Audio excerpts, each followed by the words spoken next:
Yes, that was hysterical. That was a funny night because Jerry came down and Bob called him out like, he said, I got this, good friend of ours here on the second song that we played. And Jerry was like, he told us later that, he was high, man. And he was just, he was like noodling up in the upper register of the guitar, like all the time. When Bob was singing, he's playing, doodling around and doing all kinds of stuff. And Bob's looking over at me like, what the fuck is going on? And, we got off the set and got in the van. We're going back to the hotel, and Bob's going, that's it. I'm not having people sit here with us anymore. And I said, Bob, you got to bring them on the encore. Don't bring them out. You don't bring someone out the second song, because they're going to stay there all night. The shows at the Budokan were interesting because they had guards who stood there, in the aisles and prevented people from standing up in their seats or, getting overly excited. So you had this, it was a strange feeling of it's almost like I played in the Soviet Union, I played in Moscow. And there was a similar feeling there, the authorities didn't want the people to emotionally react too strongly and have that emotion carried into physical behavior. So there was a feeling of a kind of repression. But it wasn't bad. It was just, it was noticeable because, in America, it's people will drink as much as they can and smoke as much as they can and sort of let it all hang out. And that was very much not what was happening in Japan. So in '57, which was our last year there, traditionally they had a day at the camp where the campers would trade places with consorts for the day to take their positions and give the campers a chance to exhibit some responsibility. And so Bobby chose to be the music director of the camp, and he spent the whole day on top of the roof of that building. The Hebrew word for that building was ulam, which translated roughly to activity. How he went up there with his guitar and he sang the whole time, for hours.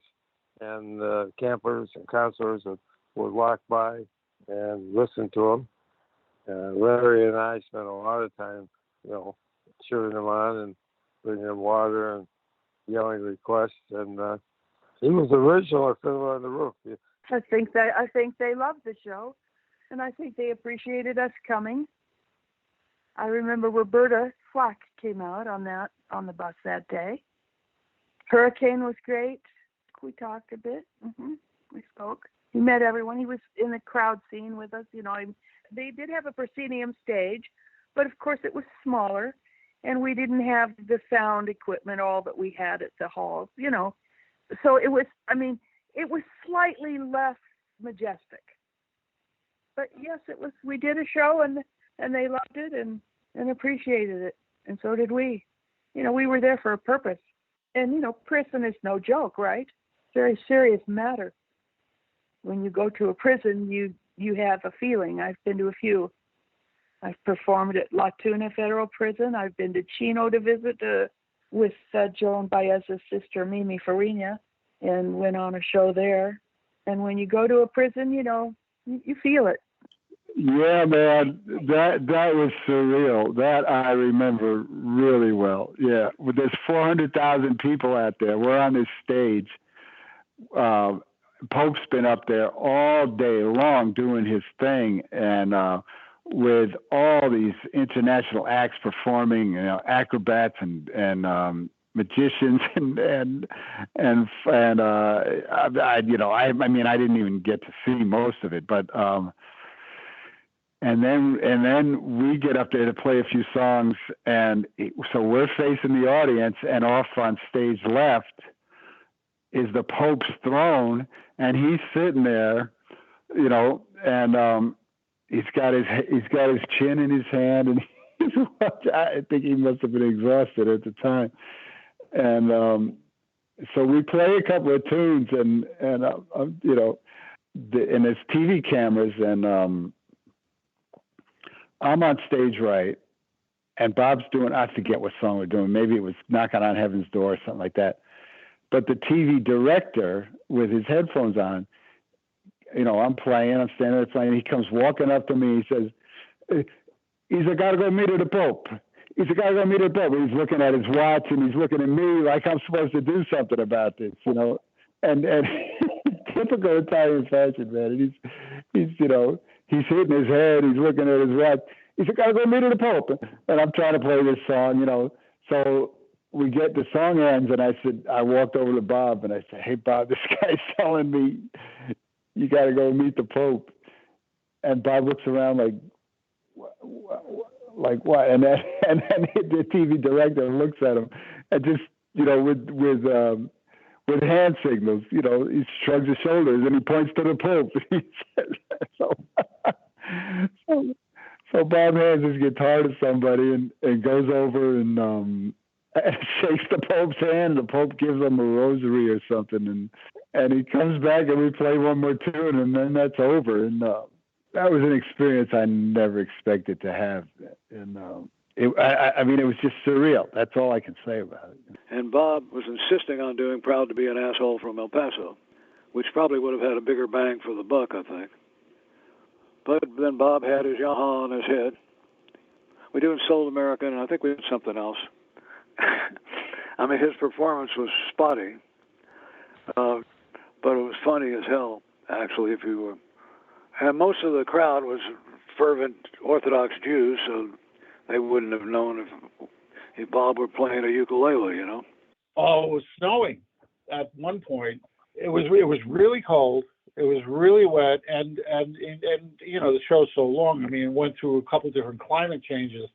But at one point it was snowing early on, because I remember when the review was on stage, I looked over and Ronson is wearing gloves playing guitar. And he had cut the little fingertips off. People were kind of dropping. Usually it's from heat exhaustion, but in this it was more like exposure, you know, from being outside and stuff. And I remember one time looking up and they're carrying this guy in a stretcher, and they're trying to, they have him way up in the air to get over everybody's heads, and you just watch the stretcher go across from left to right in front of you while you're playing, and disappeared. We were playing at West Point Academy, and he played Masters of War, and that was killing. That was like the Clash, you know, doing Bob Dylan. It was a tension-filled night, and you know, we're getting off the bus, road dogs. You know, we've been on the road for whatever it was at that moment, 3 or 4 months, and to interface with the cadets and the structure of this place and the organization and the, you know, literally militaristic vibe. It was very controversial, and it was very anxiety provoking. Nobody knew what the show was going to be like, and are the cadets going to boo us, or are they going to throw stuff at us? I mean, we didn't know what was going to happen. You know, clearly there was a bunch of cadets who dug him and dug his music and wanted to be there. The place was sold out, definitely. So yeah, that was an amazing show.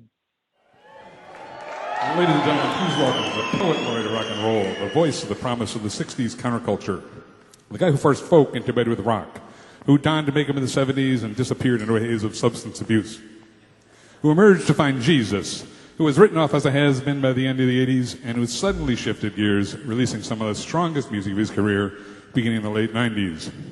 Columbia recording artist, Bob Dylan.